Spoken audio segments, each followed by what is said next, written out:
distinguished heads of state and government, distinguished Secretary General, I would like to express my gratitude to the government of the United Arab Emirates and the General Secretariat of the Organization of Islamic Cooperation for organizing the second OIC Summit on Science and Technology. Azerbaijan is an active member of the OIC family and closely cooperates with member states both bilaterally and within international organizations. Over the past few years, about 10 meetings of the Ministers of Foreign Affairs, Culture, Tourism, Education, Labor, and other ministers of the OIC member countries have been held in Azerbaijan. Azerbaijan has always made efforts to strengthen solidarity among Islamic countries, one reflection of which was hosting the 4th Islamic Solidarity Games in 2017, with the participation of 54 states. We have also launched a scholarship program for citizens of the OIC member states to study in our country. We highly appreciate the consistent support of the OIC for the just position of Azerbaijan with regard to Armenia's military aggression. Since the Casablanca summit of OIC in 1994, over 80 resolutions have been adopted condemning the aggression of Armenia against Azerbaijan and supporting our sovereignty and territorial integrity. The establishment of the OIC Contact Group on the aggression of the Republic of Armenia against Azerbaijan in 2016 needs to be particularly mentioned to this end. For its part, Azerbaijan has always supported the OIC member states and strived for ensuring stronger solidarity and cooperation among Islamic countries. The COVID-19 pandemic has created unprecedented challenges for the world. In its capacity as the chair of the non-aligned movement, Azerbaijan initiated and successfully held the NAM summit in response to coronavirus in May 2020.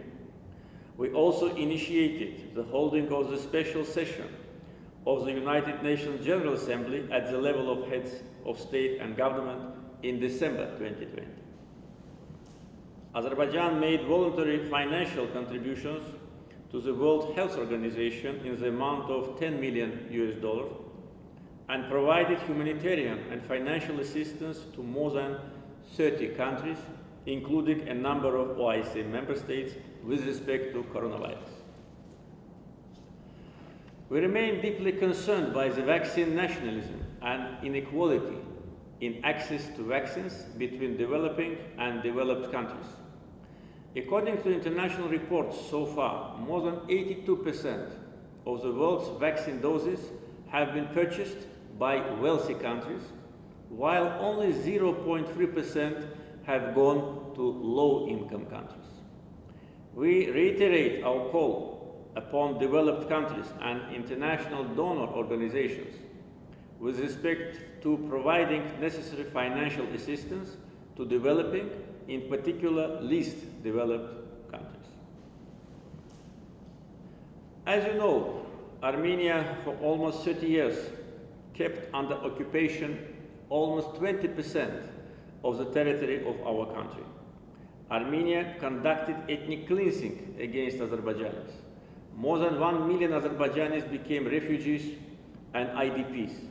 Armenia committed Khojaly genocide, which was recognized by 13 countries.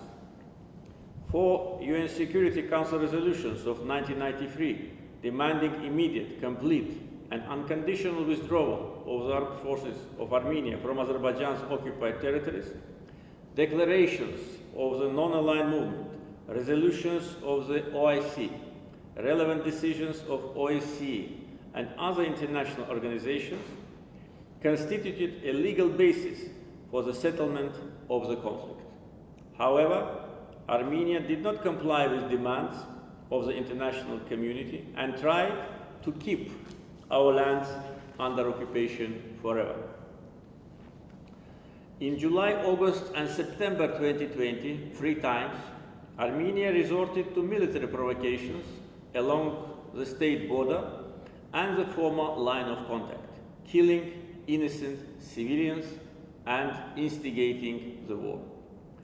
In response to the large-scale military attack launched by Armenia last September, Azerbaijan conducted a counterattack operation which resulted in liberation of a large part of occupied territories. After the total defeat in 44-day patriotic war, Armenia had to sign an act of capitulation on 10 November 2020 and was obliged to withdraw its troops from the remaining part of Azerbaijan's territories. Azerbaijan itself ensured the implementation of UN Security Council resolutions of 1993. Thus, Azerbaijan resolved the 30 years long conflict and restored its territorial integrity and historical justice by military political means. We highly appreciate the resolute stance demonstrated during the war by the OIC. The OIC issued statements supporting Azerbaijan.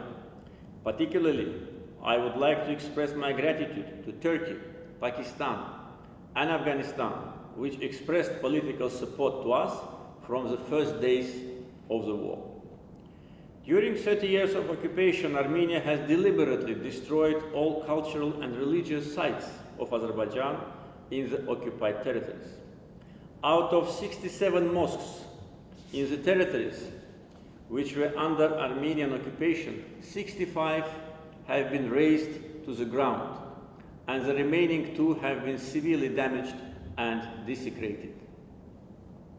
I will send to my colleagues an illustrative book which contains brief info and photos of our towns and villages before and after occupation, reflecting the total devastation and destruction of all religious and historic monuments of Azerbaijan.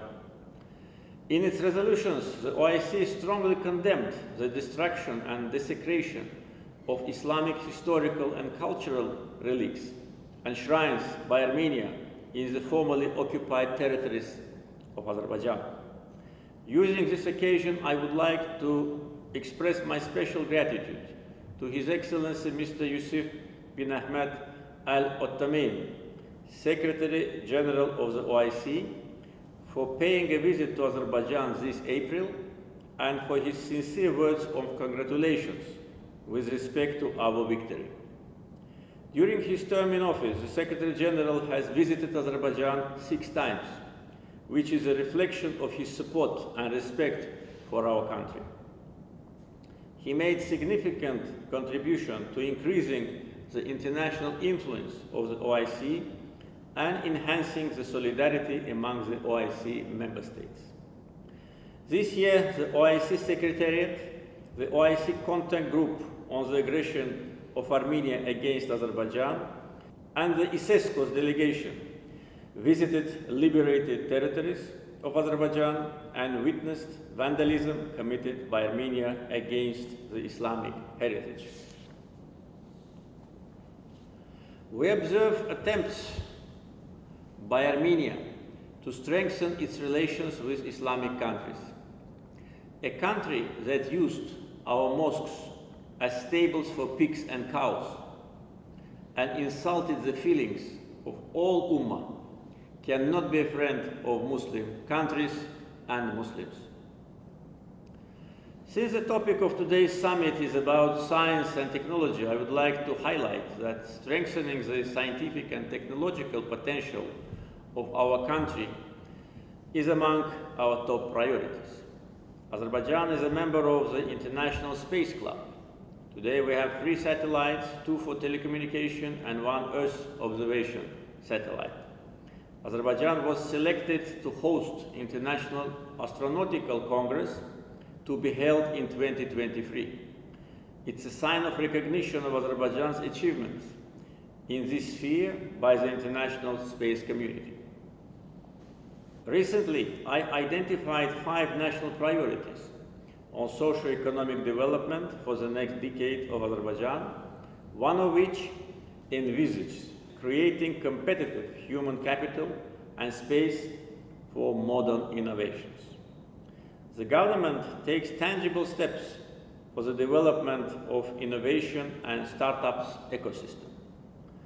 Azerbaijan signed an agreement with the Davos World Economic Forum to establish Azerbaijan affiliate of the Center for the Fourth Industrial Revolution Network. I have declared all the liberated territories of Azerbaijan as a green energy zone. We will use the most advanced and innovative technologies in the restoration and reconstruction of liberated territories. The smart city and smart village concept will be applied. We would like to see companies from brotherly OIC countries participate in the reconstruction process of the liberated territories of Azerbaijan. Thank you.